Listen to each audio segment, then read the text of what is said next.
Well, bam! Doctor Who news, people. What's up, everybody, and welcome back to another DW Fan 91 video. Today, guys, we're talking about the war between the land and the sea. Wait, where are you all going? Please stick to the end of the video, guys, because not only am I going to be giving you the update on all the Doctor Who news, the big scoops and everything that you need to know, I'm also going to be giving an update about the channel. I'm going to be talking about what the plan is going forward and where I kind of want to be, not even this time next year, but just going into the future. I have a lot to say, but I don't really want to keep you guys as, if you know my channel, I don't want to be the news guy. I've never been a news channel. I don't really like making news videos. I do it just because I like seeing the discussions surrounding it. And so don't worry, you don't have to expect a bunch of news content from me going forward where I break down everything. If trailers come out, I'll probably watch the trailer, but outside of that, this is a very rare occasion where I'm going to be breaking down a little bit more of the production side of the information, because this show has been heavily kept under wraps and we've heard rumors of its production date being moved forward and backwards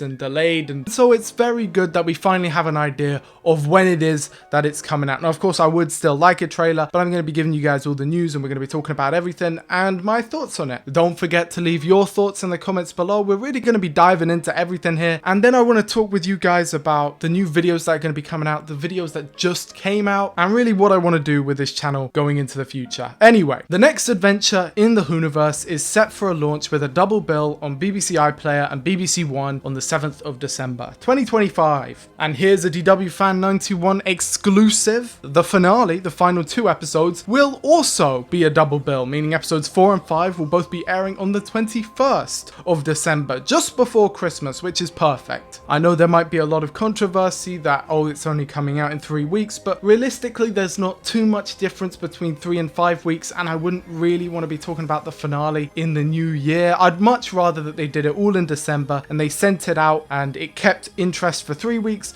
rather than it waning by the 5th. To be honest, I think it's a much better decision, but we'll talk about that just in a second. The BBC has announced that the highly anticipated series, The War Between the Land and the Sea, is set to launch with a thrilling double bill on Sunday 7th December from 8:30 simultaneously on BBC iPlayer and BBC One. Unironically, a better date than the actual series. While 8:30 probably isn't the best ideal time for Doctor Who, for a show like this I feel like it really is, and I would much prefer 8:30 PM rather than 8:20 AM, or what it was it 8 AM? Flip me, what were they thinking? The 5-part series follows Barclay Russell Tovey, a low-level unit staff member whose ordinary life becomes a world of terror when an ancient species rises from the sea. Barclay becomes humanity's ambassador when the mysterious Salt, I would imagine they're a relative of petrol, emerges from the tank at a summit on the Thames. Unit led by Kate Lethbridge, Stuart Gemma Redgrave fights for control as humanity faces destruction. Now, forgive me if I'm wrong, but that's the first synopsis I've seen of the show, at least the first one that's as detailed as that. And we finally get, albeit a brief, insight into who Barclay is.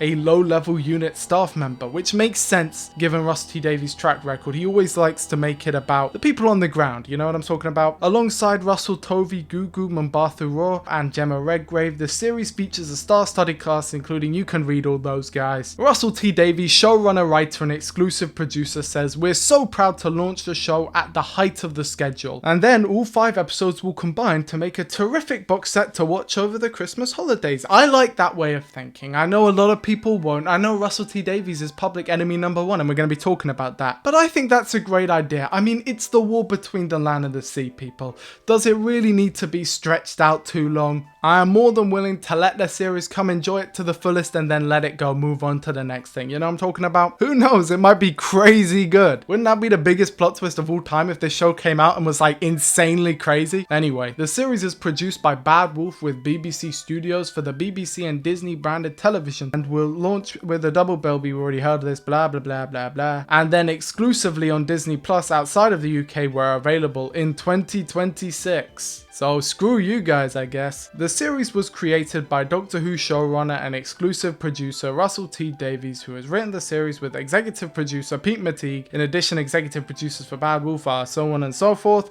The series is directed by Dylan Holmes Williams, with Lorne Balfe serving as the show's composer. And there's all the news for now. We've got some great images, some great posters. You know what's weird? I know this show is going to be the fandom's punching bag, and I'll make a bunch of jokes about it here and now. I mean, it's just a kind of funny thing. Everything I've seen from it looks pretty good. I know, you're all gonna hate me, but I'm kind of looking forward for it. I'm not mega hyped. I'm not gonna lie here, people. I'm not mega hyped. And I know you guys aren't either. But at the end of the day, it's just more stuff. You can take it, you can leave it. I'm gonna take it. You guys are more than welcome to leave it. But it's interesting, especially that last line. Dylan Holmes Williams, if you don't know, he directed, I'm pretty sure, 73 Yards and Dot and Bubble. I hope I'm correct about that. Which are, in my mind, the best directed episodes of the RTD2 era. He's quickly becoming one of my favorite directors for at least modern Doctor Who. His stuff is just beautiful. Okay, and maybe I'm biased because I keep using it in all the thumbnails, but if I'm intentionally looking at every single shot and going, oh my god, that looks good, I want to have that, then I feel like that's the sign of someone that's working well. You know what I'm talking about? If any of you guys know Dylan Holmes Williams, tell him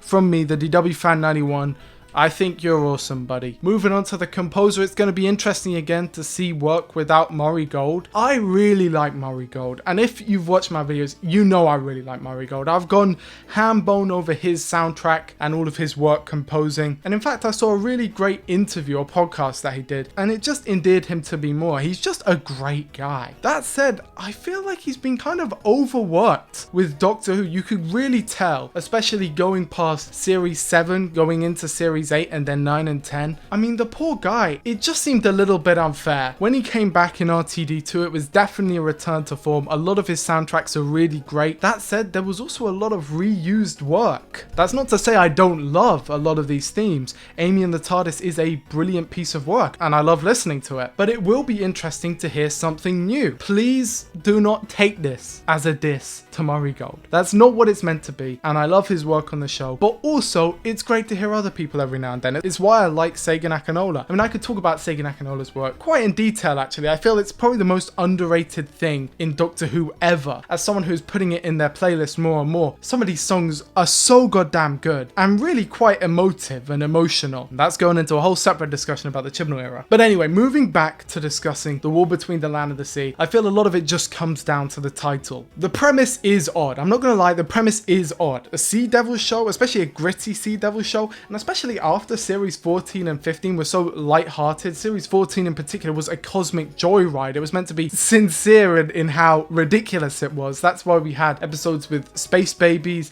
and then episodes with characters like the Maestro and the villains from Rogue. It was unabashedly ridiculous. And I would expect if you were doing a spin-off for that type of show, you would make it similarly in that vein. You might do a spin-off show with Rogue where he's going around space. That would fit as a spin-off show for Russell T Davies 2. The War Between the Land and the Sea, especially if you compare it to, say, like the last episode. I don't like the reality one. I don't think it's a good, what would you call it, ambassador for Russell T Davies 2. I don't think it encompasses what the rest of the year is all about, really. But if you look at that, which is a unit story, and then you compare it to this, it's night and day. They seem completely disconnected. That said, I also kind of like that contrast. And the unit spin-off has been something that's been talked about for ages. People have always wanted to do a unit spin-off. Here it is. It would be interesting how different the reception to the series would be if it was called Unit and then the subtitle was The War Between the Land and the Sea. And I wonder if that was the original idea for it. And then maybe they would do Unit and then another series if things had gone to plan with Disney and all of that. So yes, while the premise is odd, and I agree that it's odd, it also does kind of fit, and I want to see where it goes.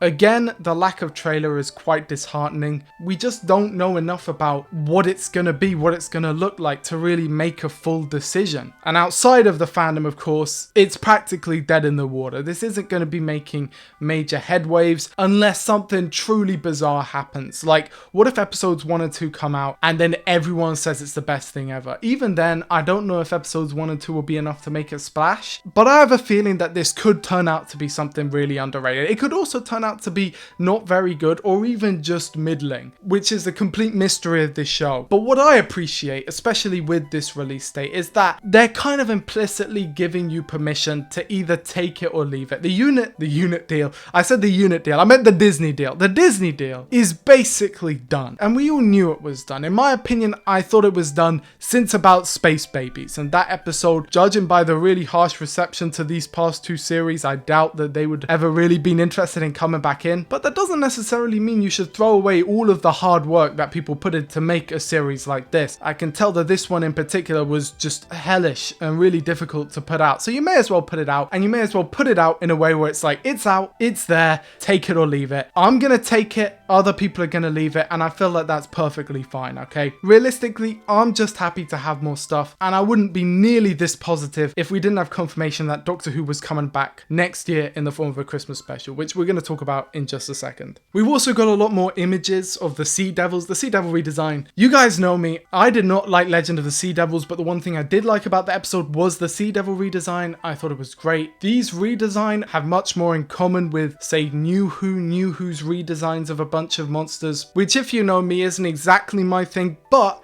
I can't lie, they do look pretty cool. They don't really look like Sea Devils, but they do look really cool. This ties into another of my non-criticism, because it's not a criticism, it's just a little bit of a quibble with this series, which is, why are you choosing the Sea Devils? They're inherently an incredibly goofy concept, and you could lean into that to make a great story. Legend of the Sea Devils didn't, but that's because everything fell down behind the scenes in production of that story. But you could make a great Sea Devil story that does incorporate the fact that they look like this, rather than completely reinvent them whilst trying to keep their identity as Sea Devil. Now, of course, with a few more interviews, we know that they're changing the name to Homo Aqua, which I also don't like Homo Reptilia, to be fair, so I'm being consistent. But I understand what they're doing. They're trying to play it completely straight, which might work. I don't know. I haven't seen the show yet. But at the same time, again, it ties back to what we're saying, that the premise is just a little odd and kind of a difficult sell. And what you really want is for the premise of your show to be very intuitive to the audience. Now, I do think it's a lot more intuitive now that we have a logo and a poster. We can see the two sides. But when it was just a title, it was impossible, especially to someone who doesn't watch Doctor Who. Like, if you said to someone, hey, there's going to be a new show called The War Between the Land and the Sea, they might think that this is like a historical science fiction fantasy where Atlantis has come back or whatever. They wouldn't even know that it's set in the present day. It could be set in the future, the past, whenever. But as I basically reiterated many times over the course of the video, we simply don't know enough to know whether or not it's going to be good or not, which is either very worrying or very intriguing, depending on how cynical you are. I want to know your guys' thoughts in the comments below, including whether or not you care at all. I think I do. I'm going to be making videos about this series, and I think that leads perfectly into the mini channel update. Now, I know a lot of people, they don't really care about channel updates, but don't worry, this is just going to be a short one, and then I'm going to keep talking about Russell T Davies and everything like that, setting the scene for future videos. Speaking of future videos,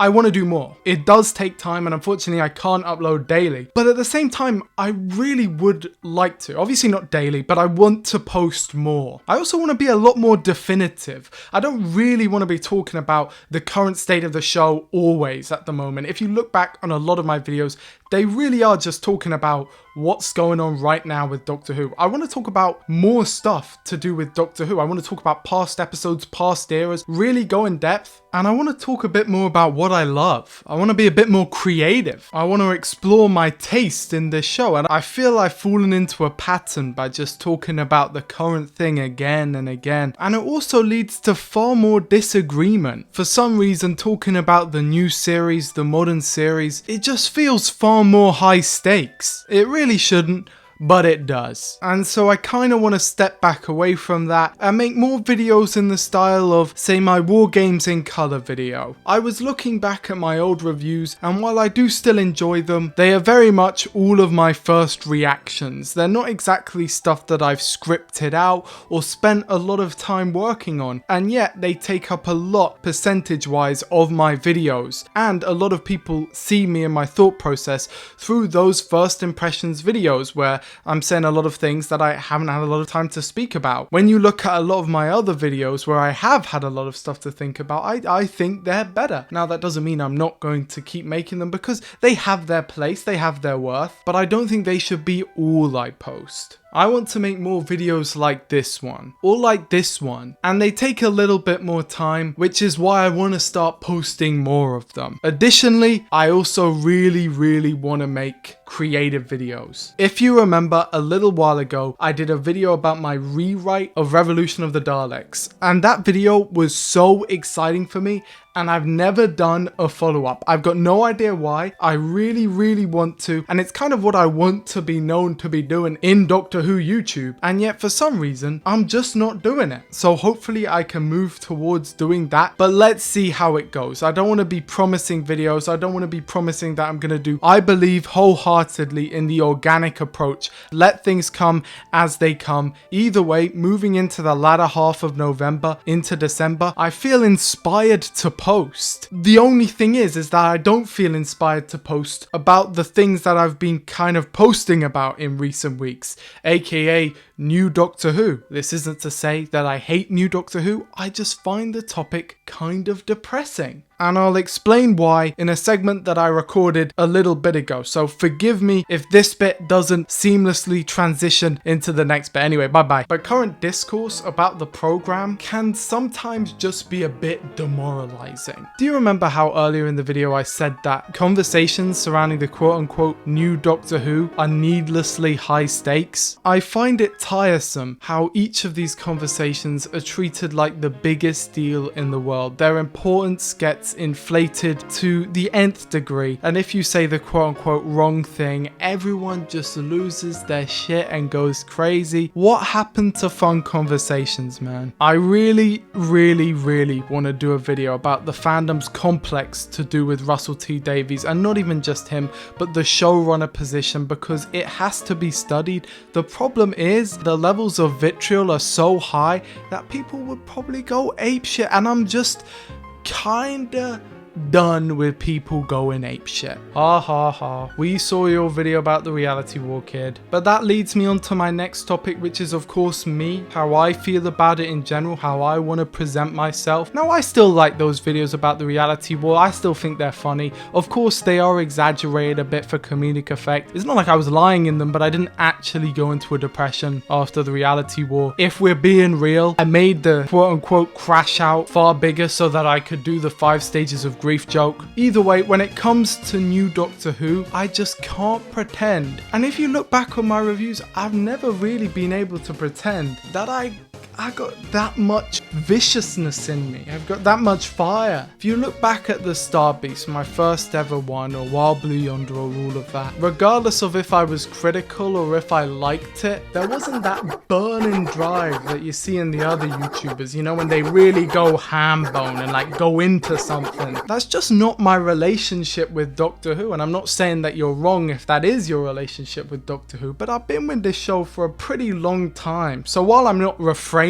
or abstaining from having opinions on new Doctor Who, how do I say it? It's supplementary to me. New Doctor Who is supplementary. I have Doctor Who, I have what it is in my mind, and then people can add more. It's like being given an extra slice of cake. It's not really gonna make or break anything for me. Now, that isn't exactly true. Certain episodes I feel are much more important than others. The reason why the reality war in particular was special was because it could have been Doctor Who's legacy for the longest time, and if that episode was Doctor Who's legacy, I mean, goddamn, we'd be kind of fucked. Because as I said, it dictated the discussion forever and ever, and even now, the reality war is still dictating the whole discussion around Doctor Who. And as soon as we get another new episode, we can be free from the shackles of the reality war defining every conversation. And this is part of the reason why I'm so glad new Doctor Who is coming back, outside of the fact that I obviously don't want my favorite show ever to be cancelled. Again, as I said, there's a very interesting discussion to be had about fandom and why a certain quite loud subset of the fandom is demanding that it be cancelled. It seems a bit oxymoronic, but we will talk about that, because while I don't want new Doctor Who to be as defining to my channel as it kind of has been in the past few months, it's not like this is a vote of no confidence, and I am still fascinated with the fandom dynamics of it all and how it plays out. But with all that said, what did you guys think of all the news about the war between the land and the sea? What do you think about the war between the land and the sea? Don't forget to leave everything below in a comment in the comment section, and leave a like and a subscribe and basically anything that you want to do. What a shambles of an outro, but I hope you enjoyed the video anyway, and I will see you in the next one. Bye bye. And a special thanks to everyone who helped support the channel: Tom, Cardboard Oracle, Silver Safi, Bunny, Zoom, Dr. Hoomst, Jack D. Murray, Vorschkorm, The Instinct, Kai Keller, Renegade Time Lord 97, Manny, Eric, Ren, Poop Criminal, Diego, Theta, Dark Tranquil, Chicky, No More Flippin', 6 Dr. Fan 84, Comfy Glitch X, Harry, Sanyu, Amara God, Noah T, T Mara, Dobcool, Casual Log,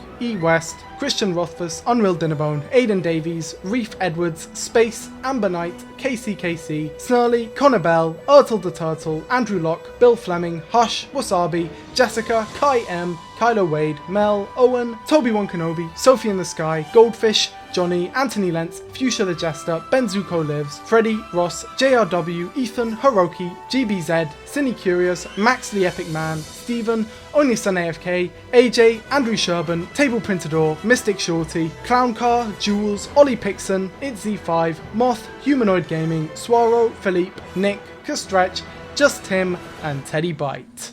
With all that said, I hope you enjoyed the video, and I will see you in the next one. Bye bye.